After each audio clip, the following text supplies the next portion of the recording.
वो तमाम बच्चे आज यहाँ पर पहुंचे हैं। और देशभक्ति क्या है, देशभक्ति शब्द में क्या कुछ छुपा है, और देशभक्ति अपने इस धरती की मिट्टी से किस प्रकार जुड़ी हुई है, ये चीजें यहीं से हमें सीखने को मिलेगी।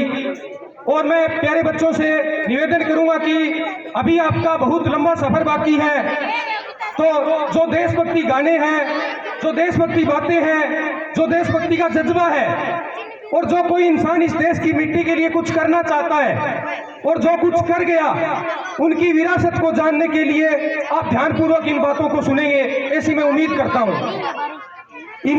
इसी कड़ी में इस भारत देश को आजाद करने के लिए अंग्रेजी हुकूमत से लोहा लेते हुए हजारों हजार क्रांतिकारी इस देश की मिट्टी के लिए शहीद हो गए थे।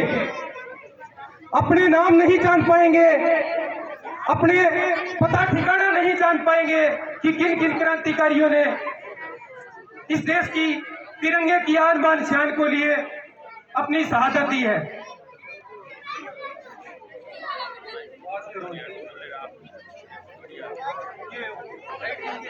हेलो हेलो हेलो, साथियों, शहीद आजम भगत सिंह, राजगुरु सुखदेव, तात्या टोपे, मंगल पांडे, झांसी की रानी लक्ष्मीबाई, इन महापुरुषों वीर क्रांतिकारियों का जो इतिहास है, ये अगर हम पढ़ेंगे तो हमें सुकून मिलेगा पढ़ने में। और उस चीज को पढ़ने के बाद में हमारे अंदर एक आक्रोश देशभक्ति के लिए अपने आप जज्बात पैदा होंगे। उस चीज को आप समय मिले तभी, जब भी आपको समय मिले, शहीदों की विरासत को आप पढ़िए। आपको बहुत कुछ सीखने को मिलेगा कि शहादत शब्द का क्या अर्थ है, क्रांतिकारी शब्द का क्या अर्थ है, देशभक्ति क्या चीज है। ये सब चीजें उनके इतिहास में लिखी हुई है कि किस प्रकार उन्होंने, जैसे भगत सिंह ने देश की आजादी के लिए हंसते हंसते फांसी के फंदे को चूम लिया था। एक जट सिख परिवार में पैदा हुआ इंसान जाति धर्म से ऊपर उठकर अपने केस कटवा लेता है। वो केस किस लिए कटवा लेता है? क्योंकि उसके अंदर देशभक्ति का जज्बा था। वो जाति धर्म से ऊपर उठकर इस देश के अंदर इंकलाब की आवाज को लाना चाहता था। इस देश के अंदर अंग्रेजी हुकूमत ने जो पैर पसार रखे थे, उसे जड़ से खत्म करना चाहता था। इसलिए उसने अपनी मानवता की दृष्टि से इस देश की खातिर अपने सिर के केस भी कटवा लिए थे।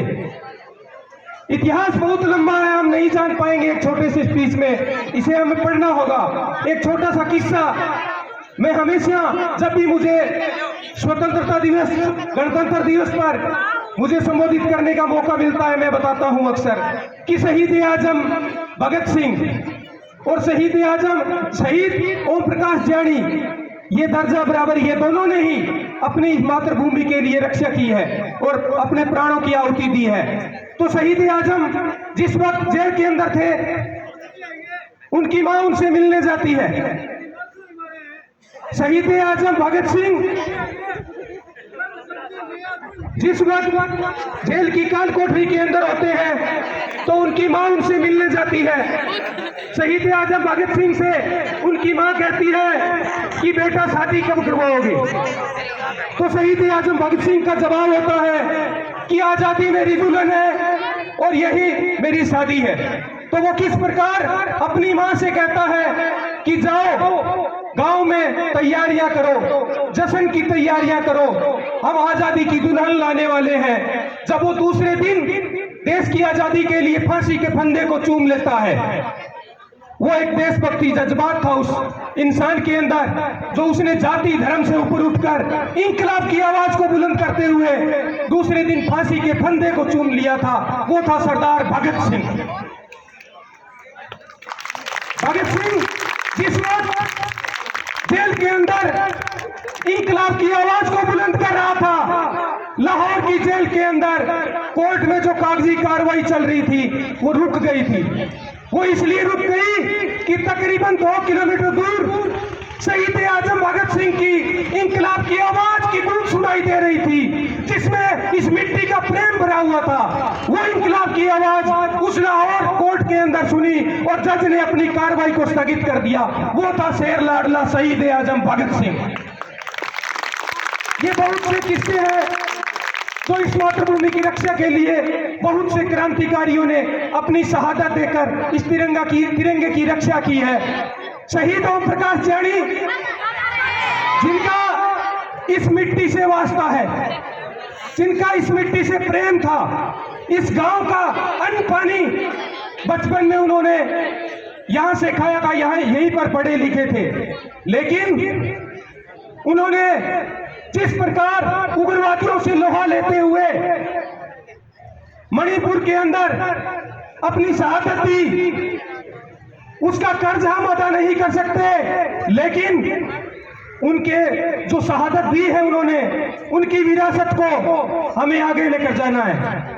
आज हम यहाँ पर इस 10,000 की आबादी के गांव में वो भीड़ नहीं जुटा पाए जो इस शहीद के कार्यक्रम पर होनी थी। इस बात के लिए हम माफी चाहते हैं, क्योंकि हम ये ऐलान, ये अनाउंसमेंट गांव की जनता तक नहीं पहुंचा सके। इस बात का हमें दुख है, लेकिन हम आपको भरोसा दिलाते हैं कि लगेंगे हर वर्ष शहीदों की चिताओं पर यूं ही मेले, वतन पर मर मिटने वालों का बाकी यही निशा होगा। तो आने वाले 2 फरवरी के दिन हम इस ग्राउंड में जगह नहीं बचने देंगे, ये हम आपसे वादा करते हैं। गांव की 10,000 आबादी यहाँ पर डटी हुई होगी इस शहीद शहादत दिवस के ऊपर।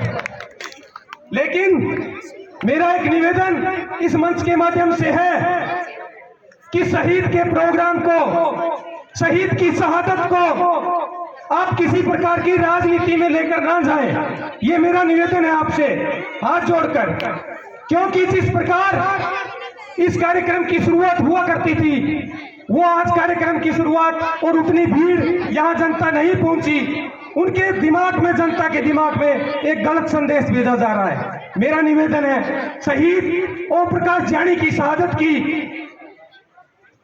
कुर्बानी का मतलब समझिए। आप जनता के बीच में गलत संदेश मत भेजिए। शहीद का मतलब यह है कि इस देश की मिट्टी के लिए जाति धर्म से ऊपर उठकर, राजनीति से ऊपर उठकर जो अपना बलिदान देता है, वो क्रांतिकारी शहीद ओम प्रकाश जी जानी थे।